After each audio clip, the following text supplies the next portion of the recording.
Hürmetli kitap anlıqçılar, huzurunlarda Jallat Xenim namlıq tarihi romanның davamı. 4. Taxtda İşan xan xo'jalik saltanat nomi bilan o'ngchi o'tirishga muvaffaq bo'lgan Abbaq xo'janing ko'nglining bir yerlari yanala chivin yavagandek g'ash edi. Chunki Ostona va boshqa yurtlardagi texchilar ishqiya sulkiga kirishni rad qilgan, har qanday tariqat ahkomlarini cheklab, Qur'oni Karimda ko'rsatilgan shariat ahkomlarini o'zlariga tavranmas e'tiqod mezon qilgan yuqori obro'li diniy ulamolar, olim, fozil kishilar Qur'oni Karim, hadis sharif, Sahihul Buxora qatorliq diniy kitoblarni va bir qism olim ulamolarning kitob, risola, sharhi bayonlarini pokit qilib so'zlab, Hidayatullah İşan va uning har qaysi yurtlardagi sülük targ'iboti ilib berayotgan xalifa so'pilarining masala ma'ruf targ'ibotlariga qarshi jonliq munozara olib berib, ajallik zarba berayotdi.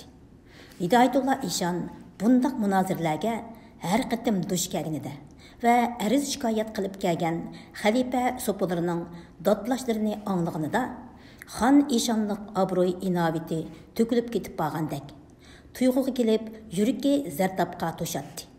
Ko'küyün chaqqan eshakdek chichangishib ketadi.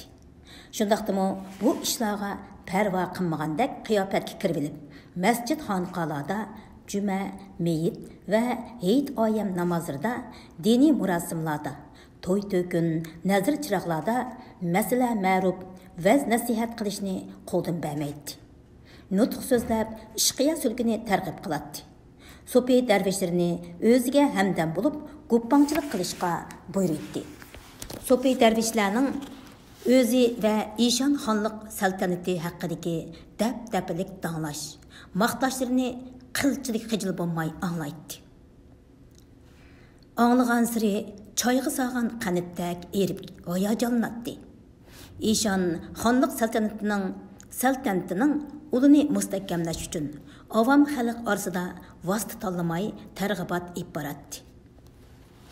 Taxtda o'tirgan bu bir yildan beri tunji qitim Ostandan Qashqarga kelib, dadisi Xo'ja Muhammad Yusuf İşanning maqbarasini tavab qilgan Xo'ja Hidayatullah İşan Qashqar xalqiga ko'rinish qilib, saltanat surhaybisini namoyish qilish maqsadida Yetgoh jamoasiga kelib, bugungi juma namoziga imomatchilik qildi.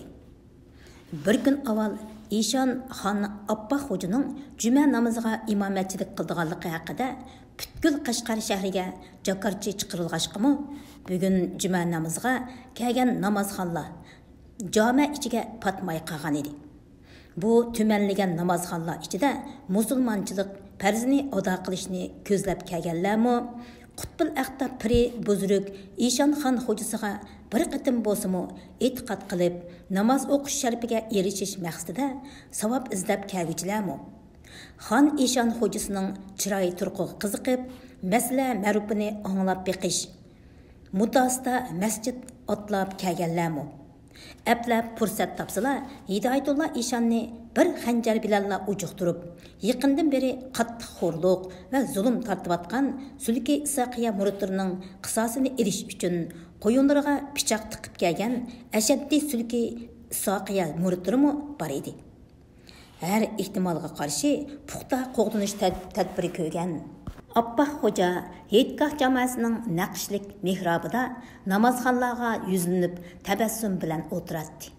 Uning dal udulida 2 qadam orliq qoldirib, Qashqarning noibi va amri cho'ng o'g'li Yahya xo'ja 100 nafar to'liq qurollangan sadoqatman so'pi navkarlarining hamrohligida namozxonlar bilan İşanning orliqida qalin bir qavat odam temi hosil qilib o'tirishadi.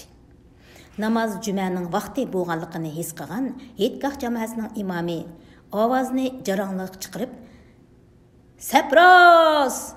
deb to'ladi. Shu aman jamining ichi va sirtida sanjaq o'tirishgan namozxonlar gurida o'rinlardan turishib, tanobdak sap tuzishdida, ichida juma namoziga niyat ixlosini bildirib, "Allohu akbar" deb quloq qiqishdi. Hidayatullah İşan o'rnidan turib, qiblaga yuzlandida, farz sunnatini bo'lib Fərz sünnəti bo'lib, jami 6 rakat cuma namozini boshlab o'qib tamomladi. Cuma namozidan keyin peshin namozini mo ana shu yo'sinda o'qib tamomladi. Ondan namozxonlarga yuzlanib, duoga qo'l ko'tardi-da, payg'ambar alayhissalomning muborak nomidan boshlab, oxirida o'zining ismigacha zikr qilib duosini oxirlashtirib, yuzini sepidi. Namoz o'qish tamomlangandan keyin bir qo'liga qilish, bir qo'liga Qur'oni Karimni ilib olgan Abba xo'ja mehrobning yonidagi 9 poylik hashamatlik munbarga chiqdi-da, qilichini qo'ltiqqa qistirib, Qur'oni Karimni ko'kirkiga besib turib, tabliğ aytishga boshladi. Ey azizoni Qashqarning ulug' ushoq ra'iyatlari, saodatman ahli ishqiya sulkimizning ixlosman murid murshidlari, bizlar kim Qutbul Aqtabi Sultanul Muvaqiqin Piri Buzruk Valiyullah Xon Ishon bu ulug' juma kunida sizlar kim puhrayu ümmetlerim bilan jami bo'lib, zikri suhbat qurib o'tirganimdan to'liq xursandman. Shu sababdan sizlar kim ahli ümmetlerimni saodatman, ahli sulukka kirishga da'vat qilib, 2 kalima vaz nasihat qilmoqchiman. Her kim o'zini mo'min musulmon hisoblovchi sulukka kirgay. Magar birər kim Allah'ның birligiga, payg'ambarning barhaqligiga iymon keltirib, kuniga 5 vaqt namozni ado qilib, suluk kirmaydigan, uning musulmondarchilik farz sunnatlari to'liq ado bo'lmas. Jannatul Rizvonda Havzi Kavsarni tediyolmas. Mahshar kuni Haq Taolo qozi bo'lganda bilib bilmay o'tkazgan gunohi kabirlarning hisobini berib bo'lanmas. Navada bizlar kim Qutbul Aqtab Valiyullahni piri buzruk tutib, suluk kirsa, yaratgan haqdan ul murid murshidning barliq gunoh kabirlarini mana bizlar kim pir buzruklari tiligaymiz. Chunki piri buzruk ish amalimizni körgü kabi ko'zdir. Bu yerdagi körgü degani aynak degan gapkan. Zehnimizni, fikrimizni qilish kabi o'tkir qilur. Savobni gunohdan, halalni haromdan, tozini chirkindan ayirib berur. To'g'ri yo'lga boshlamchilik qilib, dunyo va oxiratda baxtlik bo'lishimizga kapolatlik qilur. Her kim en aval öz nefsi bilen can kılıp yaxşı xuluq yetildirsin. Her kimge saadet hazinesinin aşkıçını tutquzguchi ahli suluk tariqat ahkamlarımızda yaxşı xuluqlar bilen xuluqlanmak vaciptir. Suluk ahli üçün xuluqlarning en yaxşısı riyazatdir. O suluk ahlini saadet yoluga başlagıçıdır. Riyazat çekmeklik, bul rangboz dunyoning puchak pulga arzimaydigan maishatlardan nafsini tatib, ihtiyimi bilan beqishqa yoralgan, ruhi bandi qilingan bul arzimas tanni ayshi ishrat, yemak ishmak, kiyim kechak, ko'ngil ochmoq lazzatidan mahrum qilmoq demakdir. Şu sebepten riyazat çekkuchilar aql ve fazıl sanılır. Bundaq kişiler Allah'a maqbul bulup haqqa oson uluşur. Evliyalar deydiler ki riyazat saadetning dal özüdür. Suduk ahlileri üçün yaxşı xuluqlarning yana biri qanoatdir. Qanoat bugün bunu yedim, at uni yesam deb kupurana xiyallarda bo'lmay, erishgan boylik va ne'matlarga shukr qilmoqlikqa, beshimizga kelgan fiqrlik, musibat, falokatlariga chidab, sabr qilmoqlikqa aytilur.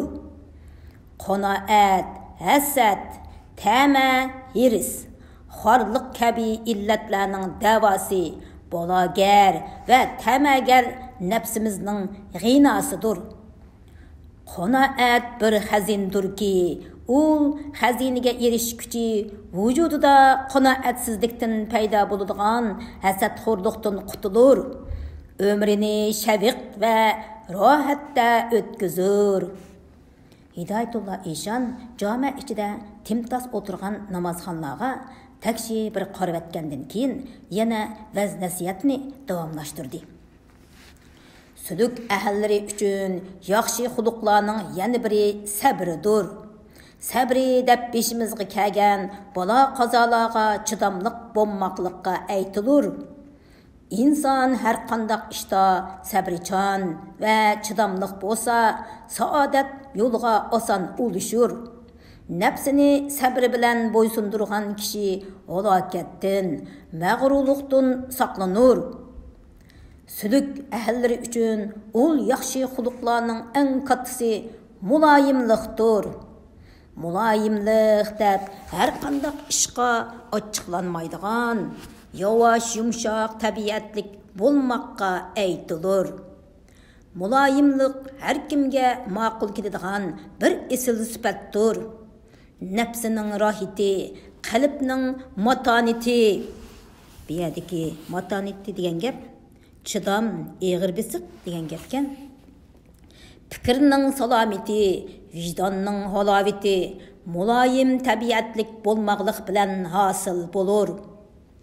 Türlük naşkür heves ve arzular üstüdün fakat mulayimlik ve yavaşlık bilenla galip kegili bulur.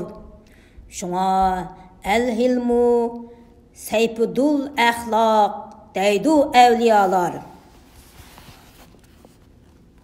Bundaq degeni mulayimlik xuluqlarning başlanğıcısıdır deyip izahat beripdi. Sülük ahli üçün baş tartib bo'lmas xuluqlarning biri itoatdir. Itoat deb bo'ysunmoqqa aytilur. Piri buzruklarning amriga bo'ysunib, itoat qilmoq farzdir, ham eng yaxshi sifatlardandir. Bu sifatlarga ega bo'lmoq uchun piri buzruklarning foydali kengash maslahatlarini anglab, buyruqlariga farmandor bo'lmoqlik lozimdir. Sülük ahli üçün g'azabga kelmek joiz emasdir. Chunki g'azablanmak piri buzruklarga, xon podshohlarga Allah tarafidan berilgan imtiyozdir. Sülük ahli üçün g'azablanmak saranlıqdir. Saranlık betahqiq nadomat keltirir. Aqlni g'azabga sog'uchi sülük ahli aqlni hararetlik o'tqa yoqmishlar. G'azabdan ko'ra itoatni, yumshoqlikni ixtiyor qiluvchilar hech bir tahlika va azobga duchor bo'lmag'aylar. Babai piri buzruk avliyolarimiz aytidurlarki, g'azab va qahri vujud iqlimning dahshatlik ofatidir. G'azab halok qiluvchi bir illatdir ki, onun birden bir davası sabır ve apudur. Şuna sülük ahilleri g'azabga kelmekten hazar qilmoqi lazımdır. Uzundan uzunga so'zilgan bas nasihatlarini oxirlashtirgan Hidayetullah İşan beshini tuvan silib o'tirgan namozxonlarga tamanna ilkida nazar tashladi. İşanxon hocamdan ikki kalima söz eshitib, ko'nglimizdagi chigishni yechib olishga mumkin bo'lurmi? dedi o'tirdiki sapda o'tirgan 60 yoshlar chamisidagi bomba saqal, o'lima sifat bir kishi o'rnidan turib. Hidayetullah İşanға tavazu bilan salom berib, maqtash sadolarini ta'ma qilib turgan Hidayetullah İşan tuyuqsiz so'ralgan bu savoldan bir oz xuduksirdi. Shundaqdimi o'zini tamkin tutishga tirishib dedi. Qani xo'sh, aziz, nom sharaflari kim bo'ladi ekan? Azizona Qashqar raiti fiqrini Paltu Ailam deb otishur. Nom sharafini oddila aytib berdi bomba saqal kishi. Paltu Ailam degan ismni anglab, Hidayetullah İşanning a'zoyi tikanlashdi. U Sultan İsmailxon davrida Qashqarda noib amir bo'lib turgan Mirza Haydar Dog'latining suhbatida Paltu Ailam bilan bir necha qitim munozirlashib dakkisini yegan edi. Oradan 10 necha yil vaqt o'tgan bo'lsa-mu, Paltu Ailamning chiroyini unutib qolgani bilan ismini unutib qolmagan edi. Buxara, Hindiston, Bag'dodlarga berib, ilm tahsil qilgan Paltu Ailam shu topda Hidoyatulloh Ishonning manmanchi, ko'rang yuragini mujvatgan edi. Boya Ishon xon xo'jamning og'zidan riyozat, qanoat, sabr, muloyimlik, itoat, g'azab bobidagi yaxshi xuluqlar jumlasidan nasihat kalimalarini anglab to'limu hayratda qoldik. Albatta, har qanday inson vujudida ul yaxshi xuluqlarni yetildirmak imoniy vojibdir. Hayratda qoldikki, Ishon xon xo'jam buyuk saltanat taxtida barqaror bo'lgandan beri qutbul aqtobliq unvoni payg'ambar sallallohu alayhi vasallamning hurmat inovati darajasida ko'ptirib etildi. Musulmonlarchilik farz vojibotlarimizda shariat ahkomlaridan ko'ra tariqat ahkomlari ko'p targ'ib qilindi. Masjid, madrasalarimiz xonqa, tunakxonlarga o'zgartirib etildi. Bunun baisi nemikin? Pörlarning jazabi tajalliyoti murid mushritlarga boqiy olamning sir asrorlarini bildirib, saodat yo'liga boshlab, haqqa yaqinlashtirdi. Shariat bo'lsa payg'ambar sallallohu vasallamning hukmi, tariqat bo'lsa Allohning hukmidir. Payg'ambar Allohning hukmi orqali shariat ilib bordi. Shundoq ekan, aytsalarchu, ey Paltu Ailam, Allohning hukmi cho'ngmidir yoki payg'ambarning hukmi cho'ngmidir? Hidoyatulloh Ishon Paltu Ailamning javobini kutmasdan namozxonlarga yuzinib so'zini davomlashtirdi. Ey musulmon ummatlarim, ey saodatman suluk ahllari, shuni saminglarni mahkam tutinglarki, Allohning hukmini tutmoqlik vojib. Allohning hukmi bo'yicha ibodatga mashg'ul bo'lmoqlik farzdir. Birov payg'ambar alayhisalomdan islom nimadir deb so'raganda, Janobi Rasululloh islom degan Allohga shak keltirmaslik, payg'ambarga shak keltirmaslik, kalamullahga shak keltirmaslik, farz namozlarni o'qish, farz zakotlarni berish, Ramazon ro'zasini tutish deb javob bergan ekan.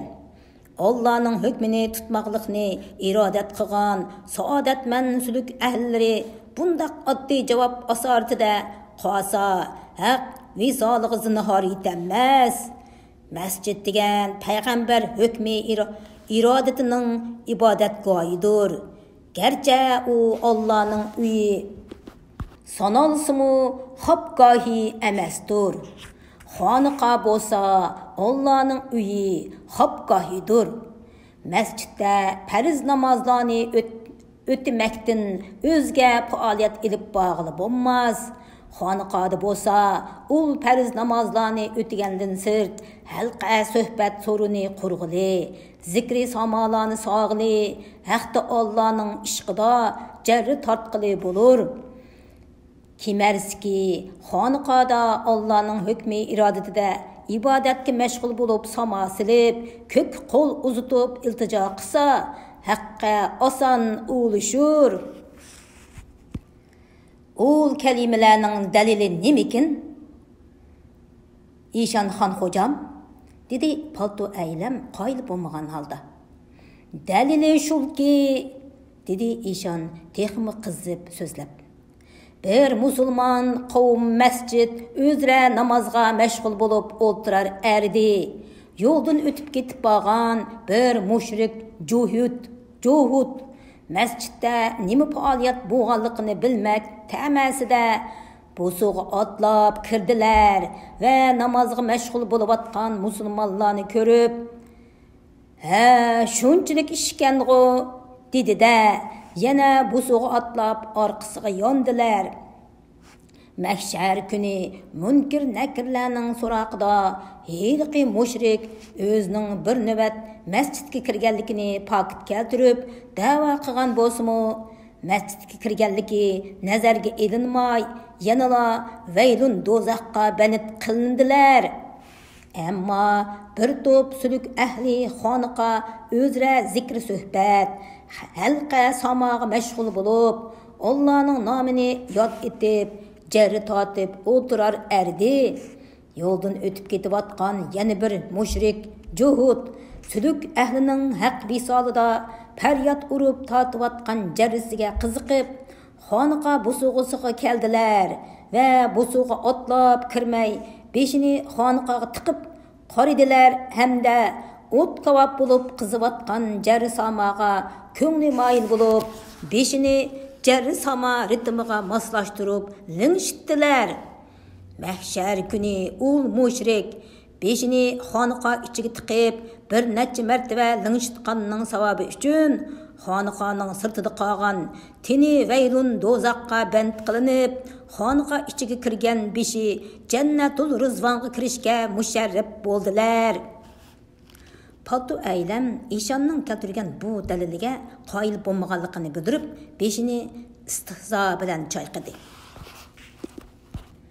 Allah qandaq hikoyatni dalil o'rniga dasatkili bo'lmas ishon xo'jam.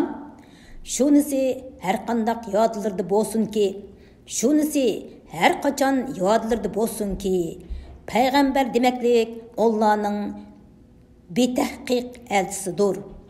Avliyolar martabasi payg'ambarlar martabasiga zinhor tenglishanmas. Yengilishdilar paltu aylam. Shu tapda janoblaridan kupurliq ketdi. Darhol tavba qilsinlar, dedi Hidoyatulloh ishon surko'stib. Allah xosliqi xo'jalarga xosdir. Payg'ambar alayhissalom Hiro g'orida Janobi Allah bilan so'zlashgan chog'da bizning ruhimizmi payg'ambarimiz bilan billa Allohning so'zini eshitgandir. Payg'ambarning martaba iqbollari bilan avliyolarning martaba iqbollari barobardir. Barhaq deb do'statdi ishon pirining tarlab, tapchirab ketib qolganligini ko'rgan bir guppangchi so'pi. Hazreti Saidil Azam Abbaxon hojimiz Allohning amri bilan mo'min bandalarga piri nijotkor bo'lish uchun kelgan avliyodir. Dalilsiz sapsatiga tavba qilish joiz emasdir, dedi paltu aylam heliqi guppangchi so'pining do'st tortishlariga parvo qilmasdan. Hidoyatulloh ishonning ko'zlariga tikilib turib, Janobi ishon xon hazratlari ul kalimalarini isbotlash uchun biror dastur kalam va yoki sahobalarning kitob risolalaridan, hadis hikmatlaridan dalil keltirib bizlarni qoyil qilg'aylar.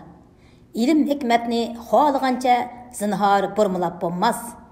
Chunki ilm dunyoning izzati, oxiratning sharofatidir. Paltu aylamning so'zlarini anglab, Hidoyatulloh ishon yig'ri tatlangan eshakdek chichangishib ketdi. Munozirlishi vasa texmi rasvo bo'lib, jamiadagi tumanlagan namozxonlar orasida yuzining to'kilganligini his qildi-da, o'ktamlik bilan paltu aylamga til soldi. Bizlar kim Qutbil Aqtab piri buzrukning so'zlarini yolg'on demoqchimisan? Ey imonsiz paltu aylam, pirga agashmakda yo'q. Pirni inkor qilishdan hoya qilsang-chu munofiq. Kechirgaylo hazratim, dedi paltu aylam ishonning haqoratlariga tamkinlik bilan javob qaytirib. Shu tapda jamoat oldida hoyadan so'z ichib to'limi yaxshi qildilar. Hoya deb ishda so'zda adabga rioya qilmoqqa aytilur. Hoya dilni ro'shan qiladigan bir nurki, inson har doim shu ma'naviy nurning ziyosiga muhtojdir. Shariat buyurmagan, ra'iyat yoqtirmaydigan ishlarni qilmoqlik, kishilarning izzat nafsiga tegadigan g'aybat, sapsata, so'kish, yolg'on gapni, adabsiz so'zlarni so'zlamak zo'r hayosizlikdir. Yolg'on so'zligichini al-ra'iyat qozob deb ataydi. Muhtaram İşan Hazratimning ul kalimalarini texi yolg'on deganim yo'qdir. Faqat kitob hadislardan dalil isbot talab qildim xolos. Munozara anglag'uchini dalil isbot bilan qoyil qilur. Zinhar zulm haqorat bilan qoyil qilinmas. Bayan fikrni imonsiz deb haqorat qildilar. Qur'on Karimda yolg'onni iymon yo'q kishilar so'zlar deyilgan ham yana payg'ambar Rasululloh vasallam yolg'ondan saqlaninglar, chunki yolg'on iymondan yiroqdir deganlar. Janobi Haq yer yuzidagi insonlarni tang barobar qilib yaratmishdir. Mansab va davlatiga, kuch-quvvatiga mag'rurlanib, birovning haq huquqiga ta'arruz qilmoq zulmdir. Birovni haqorat qilmoq cho'ng gunohlardandir. Sana o'xshash dahri murtadni haqorat qilmoq gunoh emas, savobdir, dedi Hidoyatulloh Eshon tishlarini g'o'chiritib. Aslida bizlar kim Qutbil Aqtab piri buzrukning qarg'ishidan hazar aydishing kerak edi. Hazar aydishing kerak erdi. Endi o'z gunohing o'zingga. İlohim özün bilen isimdosh tig' asrorida o'dirsan, nopok tining pari bo'g'ay. Hidoyatulloh Eshon palto ailamni qarg'ab bo'lgandan keyin o'g'li Qashqar amri Yahya xo'janing hamrohligida so'pi nökkerlarini agashtirib, yon eshik orqali Yetgoh jamoasidan chiqib ketdi. Uning orqasidan bir to'p so'pi darvishlar agashdi.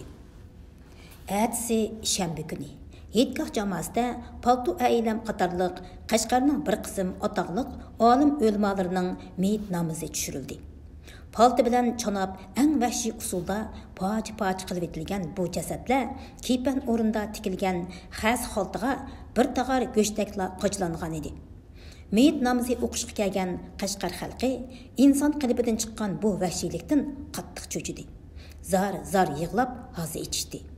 Ammo Hidoyatulloh Eshonning aqli ko'ta, hush kalisi yo'q xalifa so'pilari, darvish divonlari bu fojiaga ichinmoqda yo'q.